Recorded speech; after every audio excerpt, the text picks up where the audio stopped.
everybody, it's Ruby here today, and today I thought that I would do a book haul for you guys. Pretty big book haul. I went to a large book sale that Brock from Let's Read did a video about, which I'll link down below. Basically talking about, I think it was CBC Reads that put this on, so people could come by, donate some books, and then they would sell them for this event that was going on.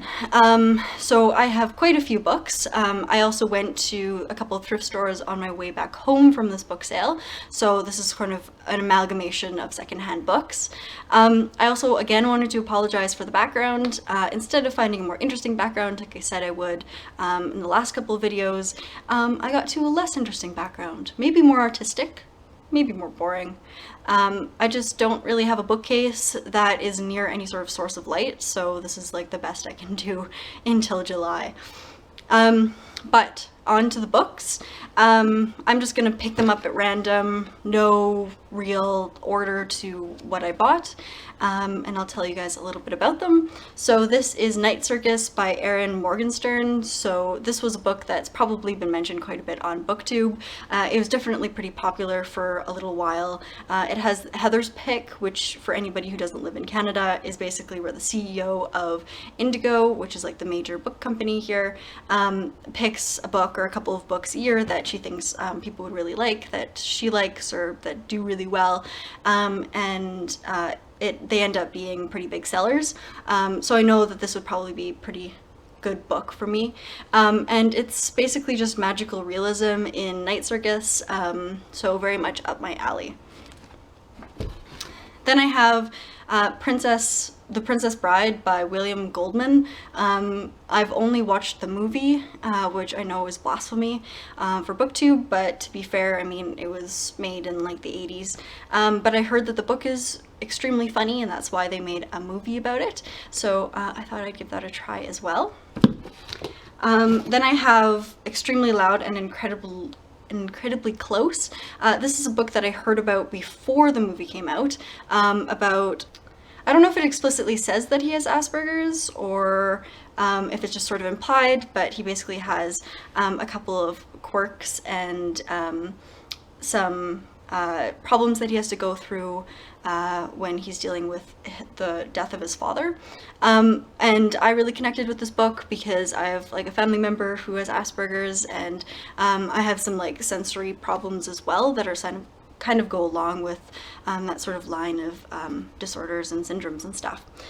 So I thought that it would be a cool book to read. I'm not really sure what it's going to be like, but there are some pages where it just has like one or two lines on it, which I think is really cool. I love when books sort of play with the more artistic side of stuff, which I'm sure a lot of people already know, so we'll see what happens. We have This Idea Must Die, Scientific Theories That Are Blocking Progress. And this is a book that I think just has, I just opened up to The Self, which is actually written by Bruce Hood, who I actually reviewed last year, and who I recommended as a good book. Anyways, this is basically written by a whole bunch of leading scientists, or at least popular psychologists and scientists, who sort of write about what's blocking progress and some of the assumptions that go along with things. It has Jared Diamond, who's actually, I just got his other book in the same sale, which is Guns, Germs, and Steel, which I'll talk about in a sec. But it also has Steven Pinker, who's well known in most like popular science books. I know that a lot of people who are at least like amateur psychologists who are interested in psychology read his books, and I know like some teachers and stuff do as well. But in the psychology field, at least in the university I go to, he is not very well liked. He's very much like evolutionary psychology and sort of classical cognitive science, which is not what my university likes. So I'm interested to see what his theories are for blocking progress, because in my mind he kind of blocks progress himself, but that's for another day. So there's Guns, Germs, and Steel by Jared Diamond. I learned about this guy in my culture and cognition class, my culture and cognition professor had recommended him and sort of talks about him on and off. And he, from what I understand, at least part of this book is about the spread of ideas. So how where we are on a continent influenced how much we could travel and what germs we were exposed to, and therefore, you know, like what we could do. So I'm not 100% sure if I'm going to be able to finish this book. I think this is going to be a book that I'm going to read bits and pieces of and totally say that I read all of it, but we'll see what happens. And then we have, you can actually see the sticker. I hate when they do that.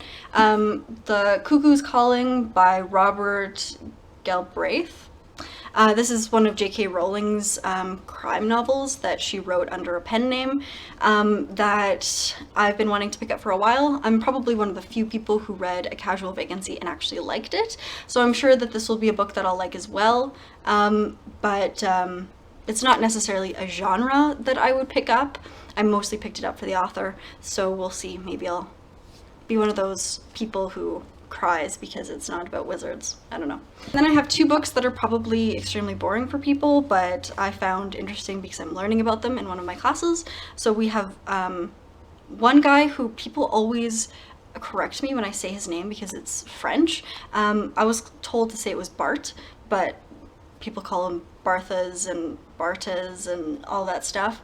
And it's basically just a short reader talking about this guy by Jonathan Color, and he's a guy that a lot of people probably know, at least through association. He sort of thought up ideas of like denotation, connotation, myth, that sort of thing. So the like dictionary definition of something versus sort of the associations that come to mind within that word. I learned about it when I was having to read poetry in like the 10th grade. So I guess it really depends on sort of the teachers that taught you. The other one is Understanding Media, The Extensions of Man by Marshall McLuhan.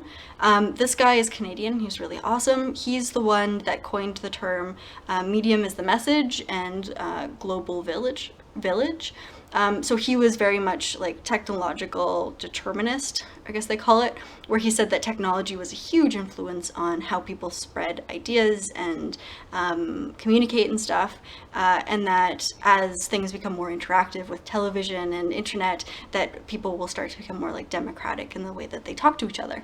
A lot of people disagree with this because then you get like content analyses and all that sort of stuff that talks about maybe why that might not be true, but he was definitely more of an optimist in like the sociology field, and that's actually related to the video that I just did, YouTube and Media Culture, which I can link down below as well.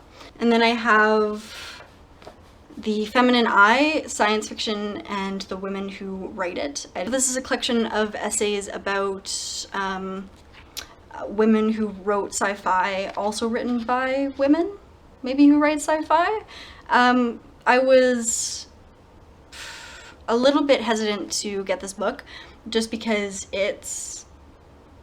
there was a lot of names mentioned in it that I haven't actually read. I'm more soft sci-fi than hard sci-fi, so there's going to be a lot less references that I'll know, but there were definitely a couple names that I recognized, and I figured if I'm into women in sci-fi, then why shouldn't I pick up a book about women in sci-fi?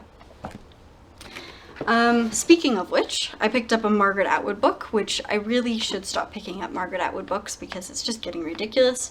This one is Alias Grace. This is about one of the most enigmatic and notorious women of the 19th century, a servant girl who is convicted for her part in a vicious murder, and whether or not that was actually true, it's part of Canadian history. I don't know if it's historical fiction where this woman actually existed. I don't know that much about her, or if it's just more of like a fiction book, but I thought it was kind of cool because it actually integrates a lot of Canada into it, which I think is something that I really like about Margaret Atwood, because Canada's not really mentioned a whole bunch in books, and so I thought that something like this would be pretty cool. Then we have Foucault Reader.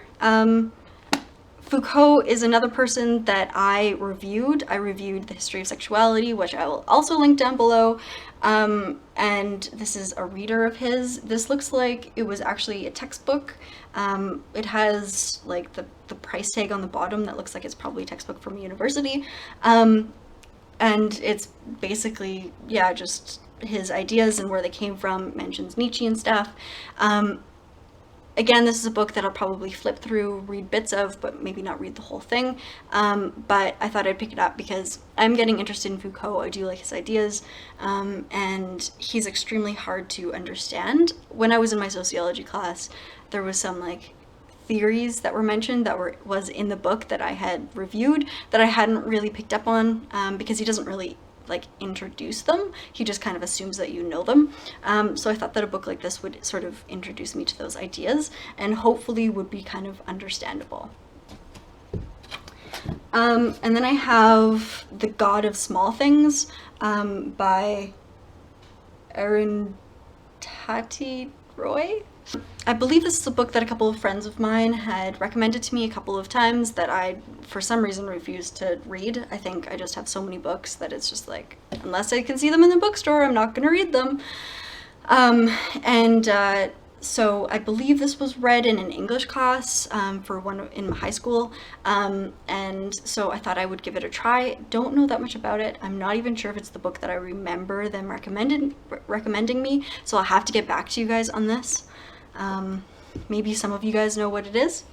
I have The Bookseller of Cabal by Asni Sayerstal. I've picked up so many books that I just cannot read the author of. So this is basically a book that I'm pretty sure just sounds exactly like the title, A Bookseller in Cabal, and I don't know, it was sort of an impulse buy. I thought it would be kind of cool. I'll mention it later if I end up reading it. Then I have The Beautiful Mind by Sylvia Nassar, but this is definitely another movie that I watched before I read, because every good movie that seems to come up seems to be from a book first, but definitely like about mental health and university. I thought it would be interesting read, more of a beach book, something that I could just sort of maybe an easier read, although it's a huge book. I don't know. I thought it would be up my alley as well, and I did absolutely love the movie, so we'll see what happens. And then lastly is a book that I completely nerded out on. I recently took a class in Foundations of Cognitive Science, which is sort of the basis as to a lot of what our understanding of psychology is, like our perception and memory and that sort of thing. More of like the sciencey version of psychology that you might assume is in psychology compared to like Freud or something. And I recently found a book that's basically about that. So The Society of Mind by Marvin Minsky, co-founder of the Artificial Intelligence Laboratory in MIT. So definitely like it sounds like artificial intelligence and stuff, and computers.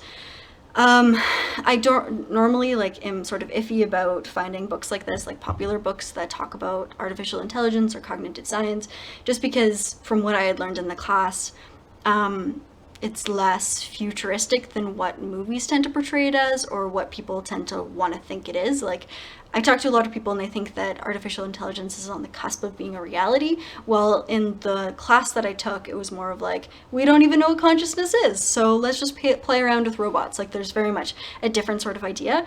And I mean, maybe in the higher levels it is different, but at least in my university classes and with some people that have sort of written books about it, it's not necessarily the case.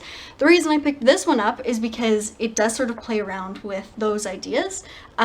So each page, I guess, is sort of about it's about like different concepts in like the mind and memory and stuff, partial mental states, and memory and functional autonomy.